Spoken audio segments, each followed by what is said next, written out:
ఖురాన్ చదవటం ఎంత ముఖ్యమో అది ఎంత ఆరాధనతో సమానమో ఇక్కడ మనం చూసుకోవచ్చు. నమాజ్ ఆరాధన, ఉపవాసం ఆరాధన, జకాత్ ఆరాధన, దాన ధర్మాల ఆరాధన, హజ్ ఆరాధన మరియు ఉమ్రా ఆరాధన మరియు దాన ధర్మాలు ఆరాధన, మరి యొక్క హక్కులు, తల్లిదండ్రుల హక్కులు, బంధువుల హక్కులు, పిల్లల హక్కులు, సమాజం హక్కులు, ఇవన్నీ కూడా హక్కులను పాటించడం కూడా ఆరాధనలో భాగాలి. అలానే ఖురాన్ చదవటం, నేర్పించుకోవటం, ఖురాన్ని ప్రింట్ చేపించడం, ఖురాన్ని ఇతరులకి పంచడం, ఖురాన్ని అర్థమయ్యేలా ఇతరులకు చెప్పడం, ఇవన్నీ కూడా అల్లాహు అక్బర్ ఆరాధనలో భాగమని, పుణ్యకార్యాలలోనే కాదు ఆరాధనలో భాగమని చెప్పడం జరుగుతుంది. అల్లాహు అక్బర్. ఇక ఖురాన్ పఠించండి, ఖురానును కంఠస్థం చేసిన హృదయాన్ని అల్లా నరకంలో వేయడు అని చెప్పడం జరిగింది. ఖురాన్ని ఎవరైతే కంఠస్థం చేశారో ఆ యొక్క హృదయాన్ని అల్లా నరకంలో వేయడు అని మరి ఇస్లాంలో తెలియజేయడం జరుగుతూ ఉంది. ఇక ఇనుముకు తుప్పు పట్టినట్టే హృదయానికి కూడా తుప్పు పడుతుంది.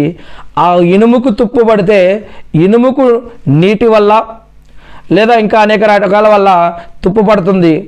అదే అప్పుడు ప్రజలు అల్లా యొక్క ప్రవక్త మరి దాన్ని ఎలా పరిశుభ్రం చేయాలి అని అప్పుడు ప్రవక్త ముహమ్మద్ గారు, మీరు ఎక్కువగా చావును గుర్తు తెచ్చుకోండి, మీకు మరణం ఉందనే విషయాన్ని గుర్తు తెచ్చుకోండి, మరియు ఖురానును ఎక్కువగా చదవండి అని.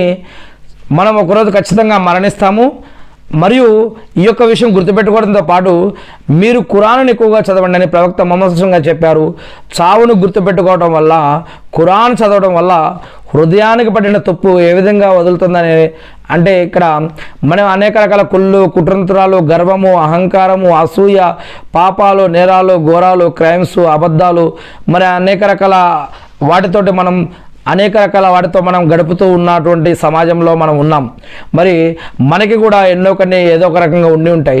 ఇటువంటి దాని నుంచి రక్షణ పొందాలంటే మనం మరణిస్తామనే విషయం గుర్తుపెట్టుకోవాలి, మరియు ఖురానుని ఎక్కువగా చదవాలని ప్రవక్త ముహమ్మద్ గారు తెలియజేసినటువంటి వాక్యం ద్వారా అర్థమవుతుంది.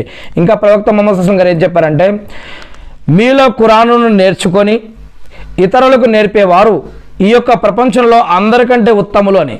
ఈ యొక్క ప్రపంచంలో ఎవరు ఇతరులకి ఎన్ని గిఫ్ట్లైనా ఇవ్వని, ఎన్ని బిరుదులైనా ఇవ్వని, ఎన్ని గొప్పలైనా చెప్పుకొని, ఎన్ని అవార్డులే ఎవరికైనా ఇచ్చుకొని, కానీ దేవుడి వద్ద అందరికంటే గొప్ప విషయం ఏమిటంటే ఖురానుని ఎవరైతే నేర్చుకుంటారో, మరి ఖురాను ఎవరైతే ఇతరులకు నేర్పుతూ ఉంటారో, ఇవి అల్లా వద్ద అందరికంటే ఇటువంటి వారు ఉత్తములు అని ఇక్కడ చెప్పడం జరుగుతుంది. అల్లాహు అక్బర్.